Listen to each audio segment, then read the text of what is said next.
평화 공존의 시대로 가는 길목 박정희 이승만 요역까지 참배 여야 당 대표 회의 만들자 야권은 소통 강조요와 제스처 당내에선 탕평에 기초한 인선, 사무총장 등 상대 측 배려 가능성 더불어민주당 이해찬 신임 당 대표가 27일 서울 동작구 국립서울현충원에 있는 고 박정희 전 대통령 요역을 참배하고 있다. 연합뉴스 이해찬 더불어민주당 신임 대표의 취임 첫 행보는 협치와 탕평으로 요약됐다.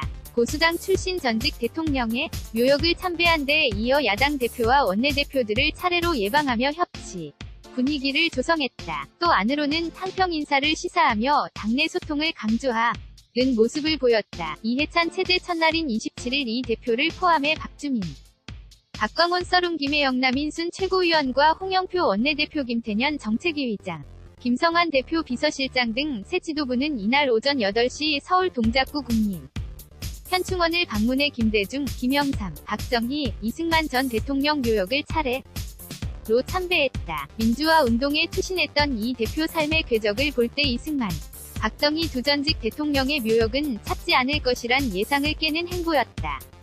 이 대표는 과거 국민의정부 시절 교육부 장관, 참여정부 시절 국무총리를 지낼 때도 해당 묘역을 참배하지 않았다. 이 대표는 건국 수립 70주년이고 이제 분단 시대를 마감하고 평화 공존의 시대로 가는 길목에 있다.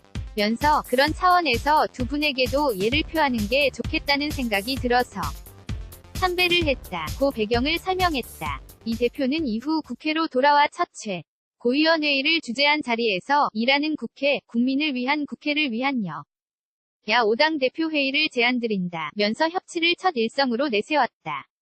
이 대표는 이어 자유한국당 김병준 비상대책위원장과 김성태 원내대표, 바른미래당 김관영 원내대표, 민주평화당 정동영 대표와 장병환 원내대표, 정의당 이정미 대표와 윤소하 원내대표를 차례로 찾아가 5당 대표 회의의 취지를 설명하고 협조를 구했다. 김병준 비대위원장을 만난 자리에서는 참여정부 시절 함께 근무한 인연이 화기애애한 대화 분위기를 이끌었다. 이 대표와 김 위원장은 당시 국무총리와 청와대 정책실장을 맡아 손발을 맞춰왔다. 이 대표가 예전에 청와대에서 당정청 회의를 많이 했었는데 그 마음으로 함께 5당 대표회의를 하시면 될 것 같다. 고 하자 김 위원장은 워낙 정책적 해안과 결단력이 있으시니 여러 변화가 있지 않겠나 한다. 고 덕담했다.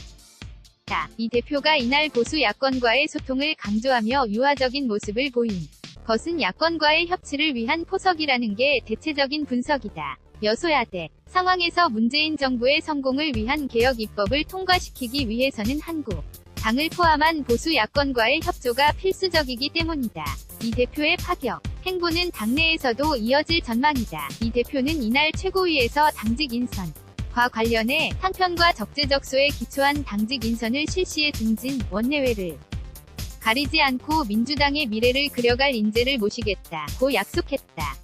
대표가 비서실장에 앉힌 김성환 의원도 당권 경쟁자였던 송영길 후보와 같은 연세대 운동권 출신으로 탕평을 고려한 인사라는 분석이다. 사무총장직에는 김현정 청내 전 의원 등도 거론되나 탕평 차원에서는 측근을 기용하는 게 부담이다. 대안으로 김진표 후보를 지지했던 전해철 최재성 의원 기용설도 나오지만 친문 핵심 인사를 과연 지명하겠냐는 회의론도 적지 않다. 이 대표 측 관계자는 여러 가지를 고려하다 보니 사무총장의 탕평 인사를 안 픽고 부총장 자리에 측근을 임명하는 그림도 생각 중인 것으로 안다. 고전 했다. 당 사무총장 등 나머지 당직 인선은 늦어도 이번 주말까지 마무리 지을 것으로 보인다. 손효숙 기자 shs@hankokilbo.com